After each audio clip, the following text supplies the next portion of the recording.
dinámicos. Nosotros vamos a ver en mi materia también, pero como nomenclatura más bien, como parte de nomenclatura de cuándo llamarlo congestión, vasocongestión, etc. Porque realmente esto es más fisiología y fisiopatología realmente. Ya lo sabrán en un ratito por qué les digo, ¿verdad? Si aquí recordamos nuevamente aquellas primeras clases de inflamación, ¿verdad?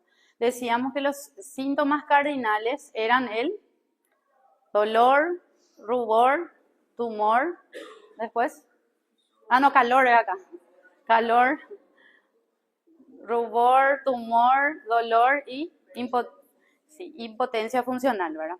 Entonces, prácticamente repasa esa primera parte de inflamación, donde se habla de lo normal, ¿verdad? Donde cuando ustedes estudiaban fisiología, hablaban seguramente de justamente la hemostasia hídrica normal, donde decían que 60% del peso es agua, 2/3 intracelular y el resto extracelular. Creo que es una de las primeras clases de fisiología, ¿verdad? Donde se hablaba de esto. 5% es agua y está en los vasos sanguíneos. Entonces, si hablamos de hemostasia hídrica, comprende el mantenimiento de la integridad de las paredes vasculares, de la presión intravascular y de la osmolaridad dentro de los límites fisiológicos.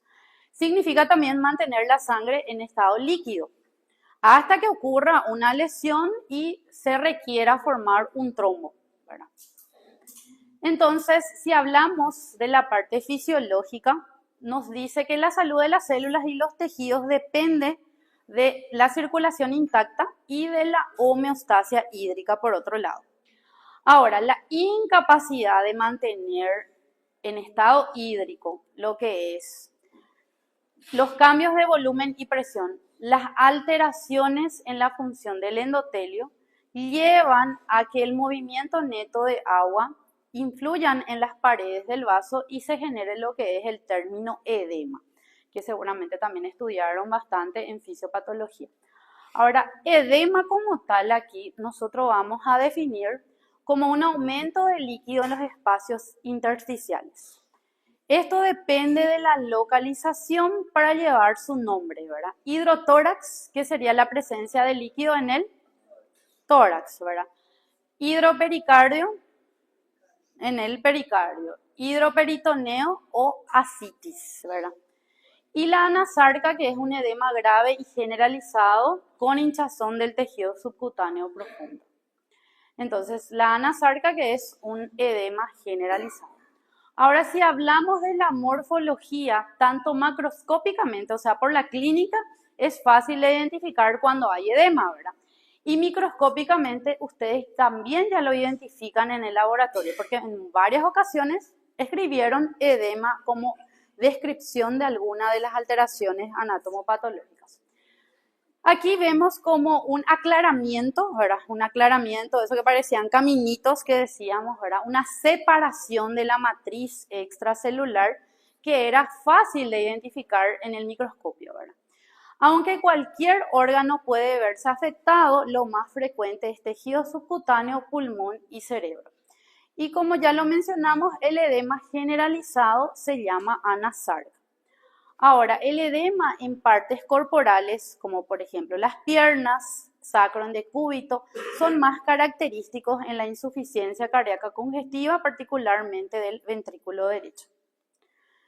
Ahora, el edema por disfunción renal o por síndrome nefrótico es más grave que el cardíaco, ya que afecta a todas las partes por igual, inclusive en el tejido laxo de los párpados, y es lo que se conoce como edema periorbitario. Ahora, la presión de los dedos sobre el tejido edematoso le desplaza el líquido intersticial y deja una depresión con la forma del dedo. Y es lo que se llama edema con fovea y el signo se llama signo de Godet. No sé si ya escucharon hablar del signo de Godet.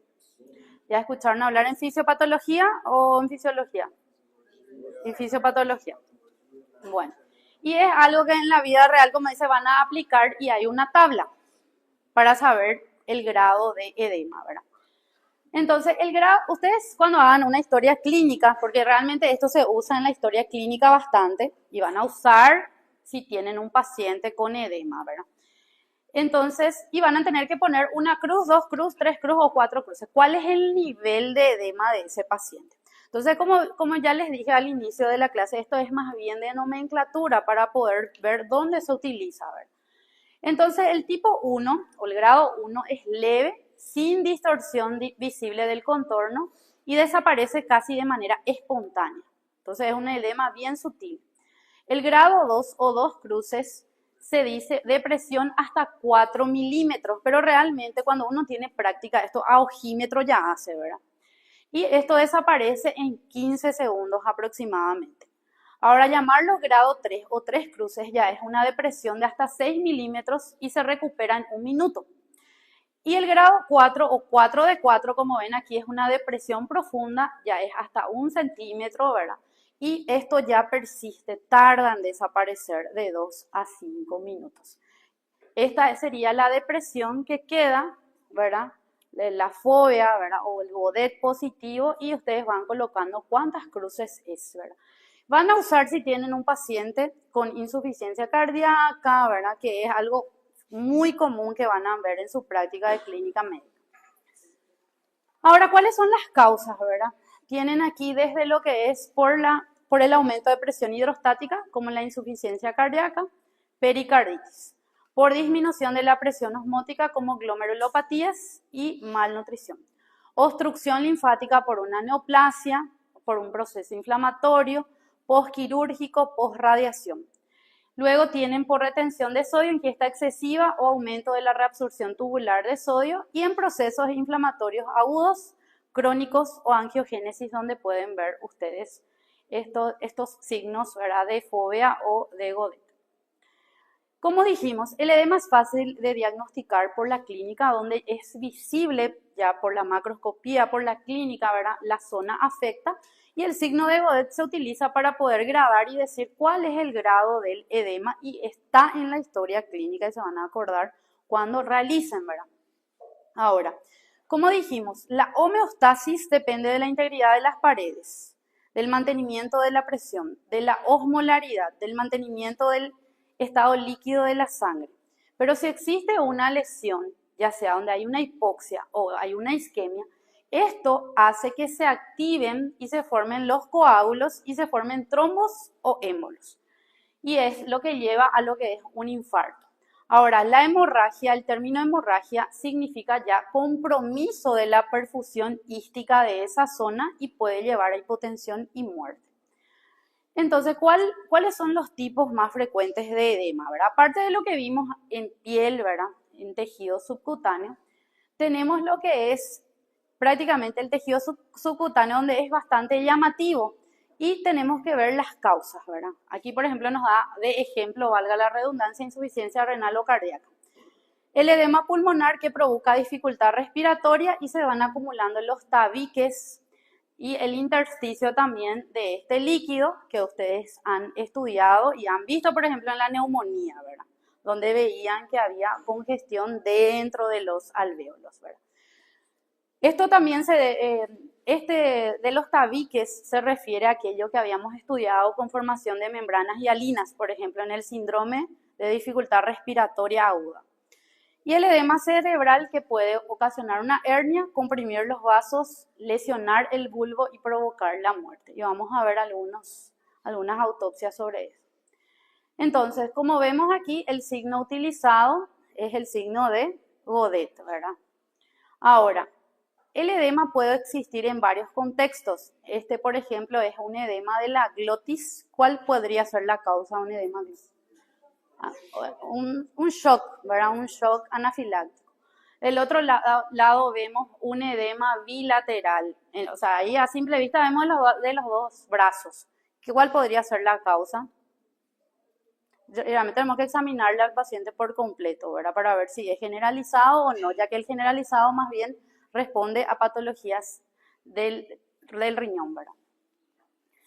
Esto sería el edema a nivel del cerebro, donde las cisuras pierden esa morfología arquitectónica y se llenan de líquido. Esto al tocar, al palpar, es esponjoso, ¿verdad? Se siente el líquido. Y esto sería el pulmón, ¿verdad? Por macroscopía, donde adopta un aspecto reticular, parecen redes. Sin embargo, por la histología vamos viendo el depósito de líquido en el alvéolo, así como también en el intersticio. Entonces, edema era lo más fácil de reconocer tanto en la macro como en la microscopía en varios tejidos que ustedes ya vieron, ¿verdad? Ahora, ¿cómo le llamaríamos a la presencia del líquido en la cavidad torácica? Hidrotórax. ¿Y si estaba a nivel del pericardio? Hidropericardio, ¿verdad? ¿Y si está así en la cavidad abdominal donde vemos asas? Ascitis, ¿verdad? Es el término más utilizado.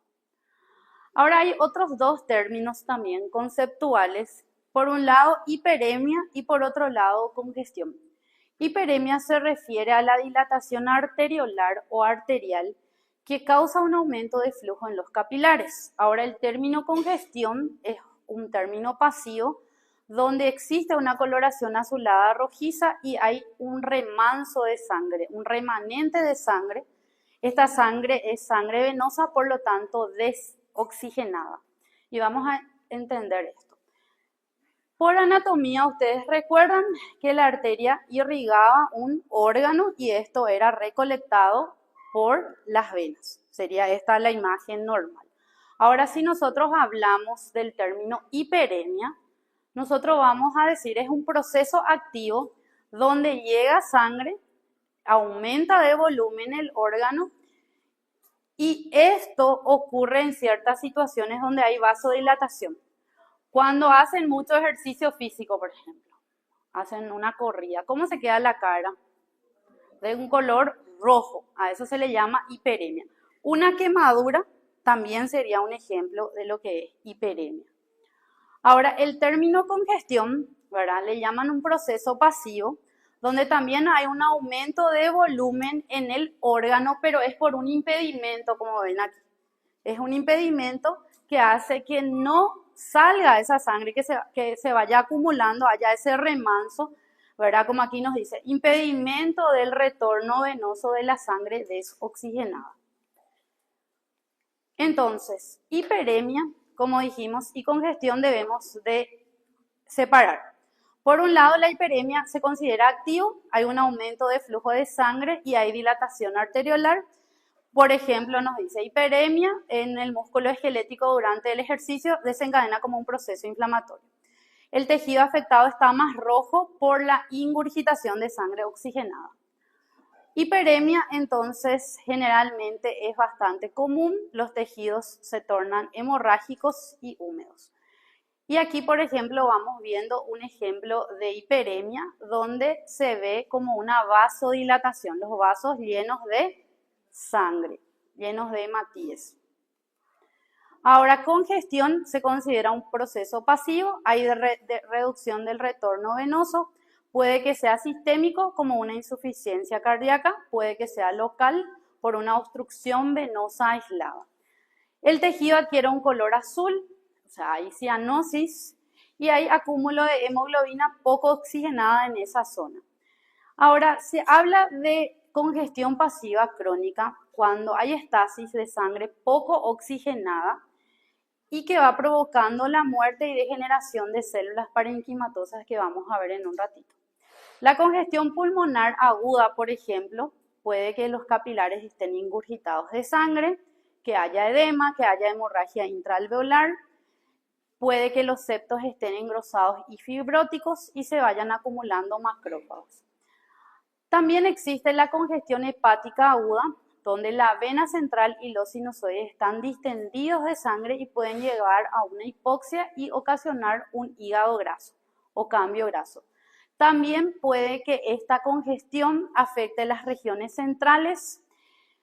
La macroscopía se vea de un color rojo, levemente deprimido, por la poca oxigenación de esta zona que se llama hígado en nuez moscada, que le vamos a ver en un ratito. Y esto ocurre en cardiópatas, donde hay retención de sangre desoxigenada, ¿verdad? Y repercute sobre los órganos de derecha y al soportar la presión ocurre necrosis. El hígado de los cardiópatas puede que se vea así, totalmente con ese aspecto congestivo rojo, puede que los sinusoides, ¿se acuerdan de los sinusoides, verdad? Que estaban en el hígado, son los vasitos que estaban en esta zona rodeando a la vena central. Estos están llenos de sangre. Puede que sea sangre, hemorragia vieja, donde vemos macrófagos de un color más naranja. Puede que sea reciente, donde se vea ese color rojo oscuro. Y esto sería la hemorragia antigua, ¿verdad? Los macrófagos cargados de hemosiderina. Esta es la nuez moscada y a esto se le llama hígado en nuez moscada, al hígado sobre todo de los pacientes cardiópatas, donde se forman como pequeños pocitos, como pequeñas depresiones y van adoptando esta morfología que lo conocen como hígado en nuez moscada. Ahora hay otros términos también, de hemorragia, ¿verdad? Que sabemos que la hemorragia puede ser externa o contenido en un tejido. Si está contenido en un tejido se llama hematoma. Ahora, hemorragias pequeñas de 1 a 2 milímetros que pueden afectar piel, mucosas serosas son denominadas petequias, que son terminologías que ustedes también van a describir si es que observan en algún paciente. Hemorragias mayores a 3 a 5 milímetros son llamadas púrpuras, que vamos a estar viendo el ejemplo. Esto es común en vasculitis o donde hay un aumento de fragilidad vascular. Equimosis mide 1 a 2 centímetros, hematomas subcutáneos son relacionados con traumatismos.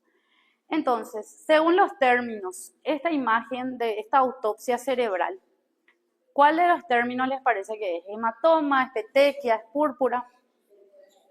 Son pequeñas petequias 1 a 2 milímetros, ¿verdad? Y esto generalmente ocurre en contexto de patologías virales, por ejemplo, una encefalitis herpética, y hace que tengan esas pequeñas petequias. ¿Y esto cómo le vamos a llamar? Estos son hematomas, ¿verdad? Solo que depende mucho, ¿verdad?, del nombre. 1 a 2 centímetros, equimosis, ¿verdad? Pero generalmente el término más usado es hematoma. ¿Qué órgano les parece que es?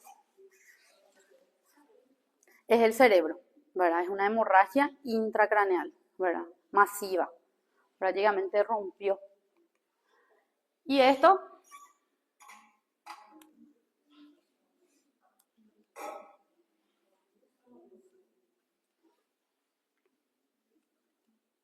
Es una zona de hemorragia intracraneal, ¿verdad? Un hematoma. Puede ser una ACV, podría ser. ¿Y este otro? Mayor. ¿Y este? Un corazón, pero está roto. ¿Y este? ¿Cómo le vamos a llamar a esto? Tiene un coágulo enorme, es una hemorragia masiva, ¿verdad? Bueno, y ahí tenemos que definir términos que ustedes ya lo vieron, ¿verdad? Que es el shock, famoso shock.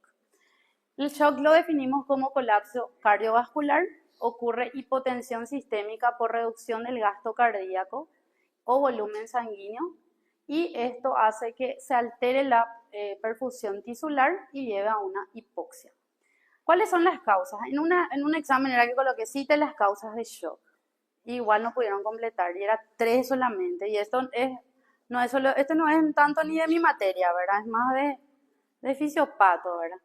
Era para explayarse ahí, colocar 10 por ahí, ¿verdad? Hemorragia, traumatismo, quemadura, infarto, embolia, sepsis, ¿verdad? Los tipos, en otro también coloqué, cita los tipos de shock. Y hasta inventaron un nuevo shock, ¿verdad?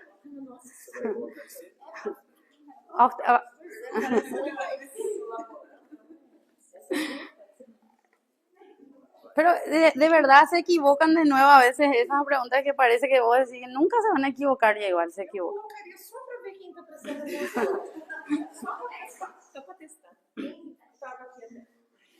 Bueno, aquí tenemos el cardiogénico, el hipovolémico, el séptico, el neurogénico y el anafiláctico.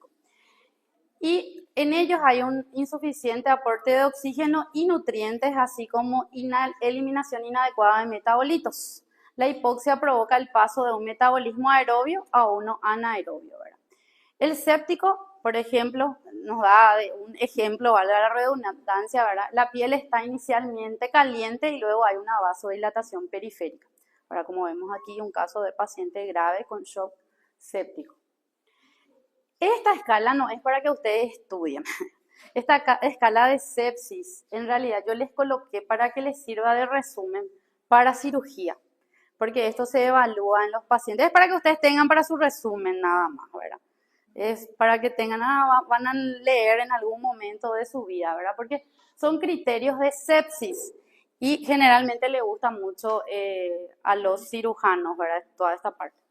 Shock séptico le llamamos hipotensión que requiere uso de vasopresores para mantener la presión, ¿verdad? Media de 65 milímetros de mercurio y todo ello tras resucitación volumétrica adecuada. Esta tabla tampoco se estudia, es la escala de SOFA, que es la escala de cómo se va a tratar, ¿verdad? Y cómo llegar a un diagnóstico. Es solo para su resumen. Ahora, el shock cardiogénico también es conocido como cardíaco, ocurre cuando el corazón no puede bombear la cantidad de sangre y oxígeno suficiente, ¿verdad? Y tenemos signos como hipotensión, pulso débil y rápido, taquipnea, piel cianótica fría y pegajosa.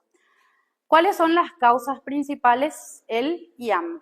Pero existen otros factores de riesgo, por ejemplo, añosos mayores de 75, esto se vio que era más frecuente en asiáticos, más frecuente en el sexo femenino, problemas cardíacos y vasculares como enfermedades de coronarias, insuficiencia cardíaca, presión alta, pacientes con diabetes, obesidad, sepsis y neumotórax.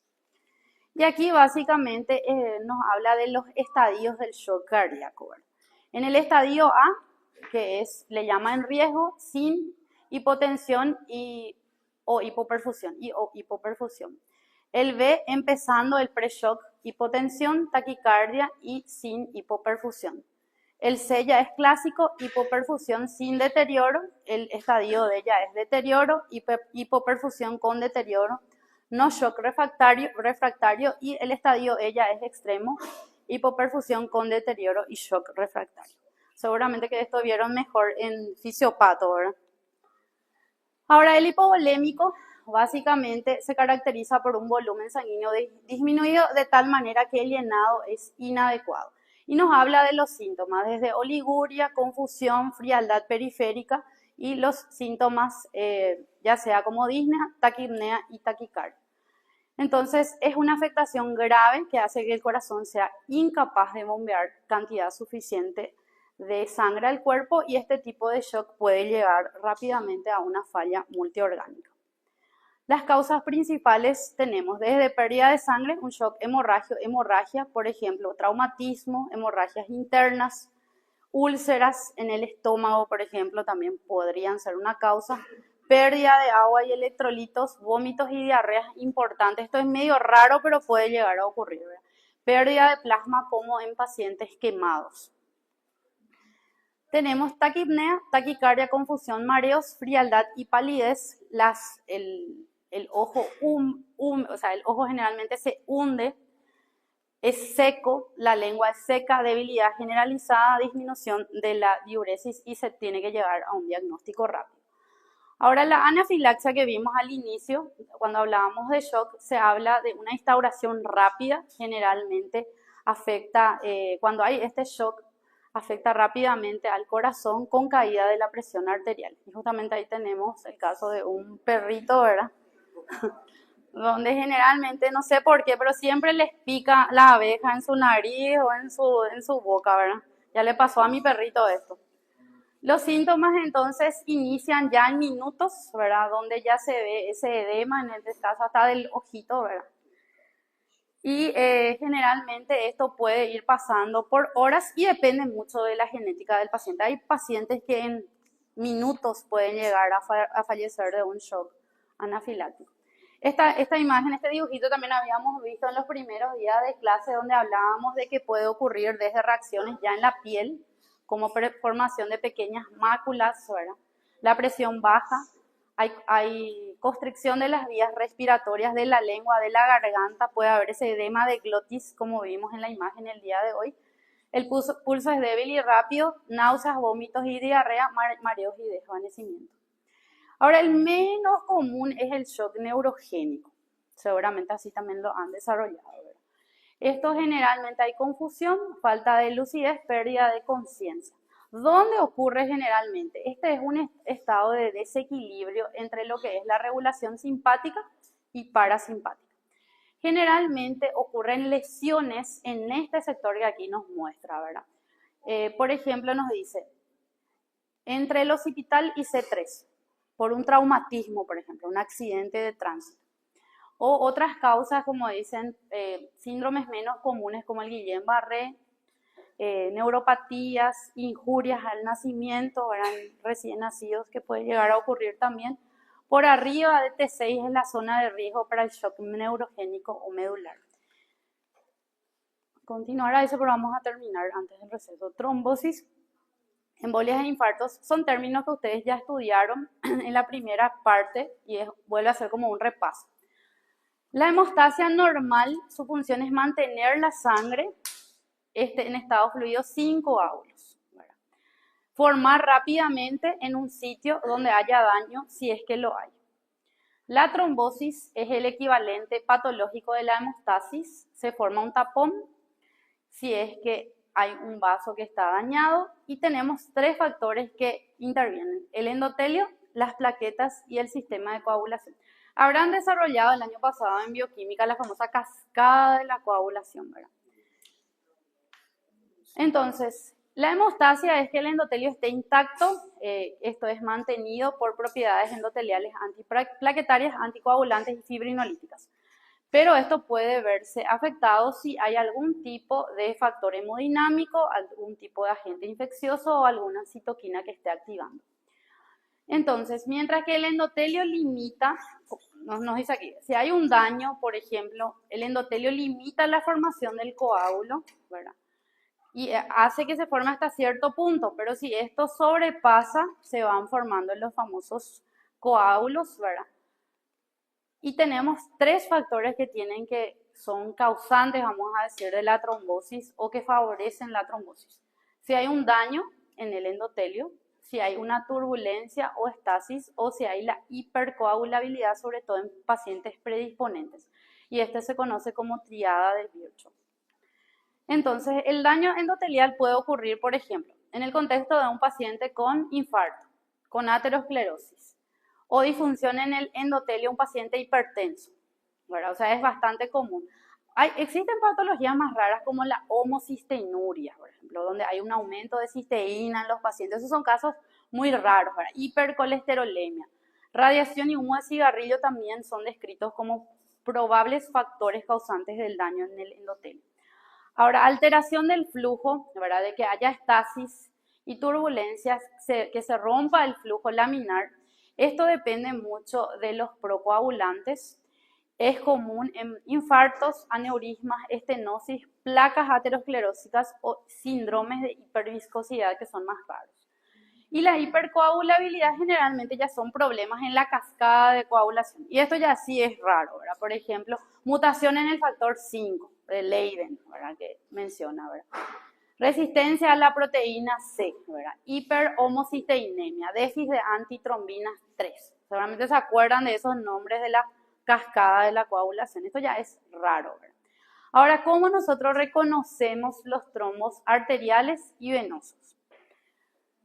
Generalmente los arteriales son oclusivos, crecen de forma retrógrada, son blancos, presentan las famosas líneas de Sand, se le llama así, y ocurren en las coronarias cerebrales y en la arteria femoral. Ahora, los venosos casi siempre son oclusivos, crecen en dirección al flujo, son rojos sin líneas de Sand y son más comunes en las venas de los miembros inferiores en 90% de casos. Entonces, ¿qué es la línea de Sand? La línea de Sand es esta imagen de colores que ustedes observan ahí, rojo, que son hematíes, y rosa, que es la fibrina. Y en esta fibrina también podemos encontrar células inflamatorias. Si estas líneas, esta imagen es observable, esto refiere que es un trombo arterial. Porque a veces solamente llega trombo para la biopsia, ¿verdad? Justamente aquí vamos viendo.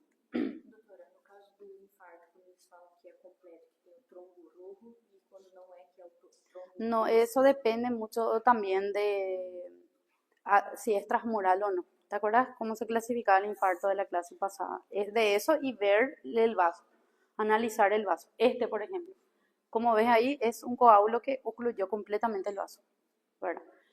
¿Qué más vemos en este vaso? ¿Cómo es la forma? Triangular, pero está ocupada por sangre. ¿Qué más vemos? ¿Cómo se llamaban estos? Cristales de colesterol o agujas de colesterol. ¿Qué más vemos en la túnica media? Hay una zona necrosada.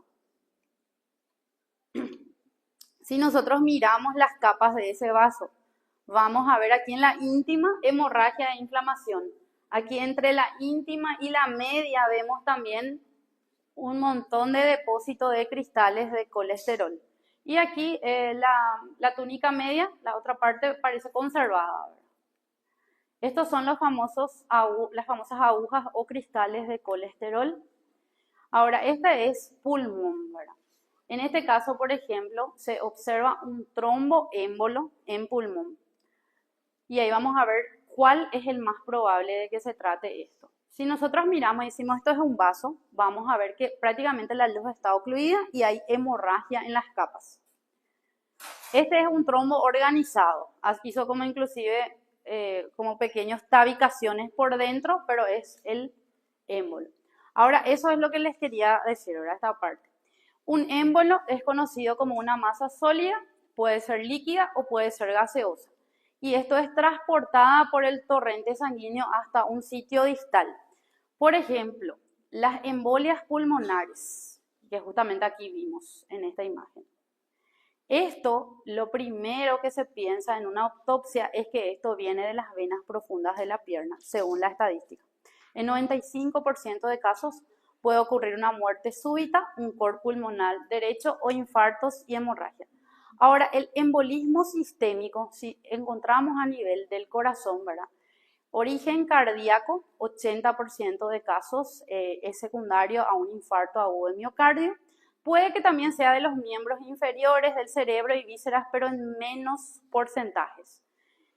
También existe embolia de líquido amniótico, pero esto es raro en aquellas pacientes, por ejemplo, con patologías autoinmunes, síndrome antifosfolipídico que pueden hacer émbolos de líquido amniótico. Embolia gaseosa es más raro que pueda ocurrir, ¿verdad? Y la grasa también. La grasa puede que llegue a ocurrir, por ejemplo, en una paciente que se hizo una lipo, ¿verdad? Entonces, generalmente se abre el órgano, se identifica y se busca el origen, se hace la anatomía patológica, se ve las líneas de sangre, que son, digamos, lo fundamental para decir si era arterial o era venoso, ¿verdad? Generalmente los trombos émbolos se organizan de esta forma, ¿verdad? Ocluye la luz del vaso y eso es visible en la microscopía y en la macroscopía mismo, ¿verdad? Se ve que hay un coágulo ahí. Ahora, el infarto que nosotros ya hemos estudiado en la primera etapa y vuelve a tocar aquí, nos dice que esto puede ser de tipo anémico o infarto blanco, que ocurría en órganos con circulación terminal. ¿Cuáles eran esos órganos? Corazón, riñón y vaso. Ahora, el hemorrágico o rojo generalmente es por una oclusión venosa. Ocurre en tejidos laxos y es en tejidos que tienen doble circulación. Tejidos con congestión previa, ¿dónde ocurría el infarto rojo? Intestino, pulmón, hígado, ovario y testículo. 5 órganos eran. Y ahí nos habla de sépticos o blandos, que depende si hay o no infección bacteriana, que puede también ocurrir. Y también aquí menciona que la necrosis coagulativa es característico de estos órganos, o sea, esto que hemos hablado arriba, menos en el cerebro, donde es necrosis de tipo licuefactiva. Y eso también habíamos explicado en la primera etapa, que la necrosis licuefactiva ocurría específicamente en el cerebro porque tenía mucha mielina y eso era degradado rápidamente y llevaba a que el cerebro se vaya como, digamos, autolizando, pudriendo, sería en términos comunes. Y esto depende del tipo de irrigación, de la rapidez de la oclusión y de la vulnerabilidad del tejido a hipoxia. Puede volver a caer donde ocurre infarto blanco y infarto rojo, puede volver a caer, porque estamos repasando. Entonces, este órgano es el riñón. ¿Qué tipo de infarto ocurre? Infarto en cuña o triangular o piramidal era infarto blanco. Esto que vemos aquí por el color mismo es infarto rojo, ¿verdad? Pero recordemos que en el pulmón, por ejemplo, en un absceso pulmonar, que era una necrosis localizada, también puede ocurrir necrosis de tipo licuefactiva, ¿verdad? Que es el tipo de necrosis que ocurre en procesos agudos. Ahora este también era una de las primeras imágenes que vimos. Infarto rojo. Y este es testículo, ¿verdad? Es infarto rojo, no es infarto azul, por más que parezca azul. No existe el término infarto azul, es infarto rojo. Y hasta ahí, creo que ustedes no entra cardio ahora para su parcial. Ustedes eligieron respiratorio. Respiratorio, solo pulmonar. Solo pulmón. Bueno, pero esto es básicamente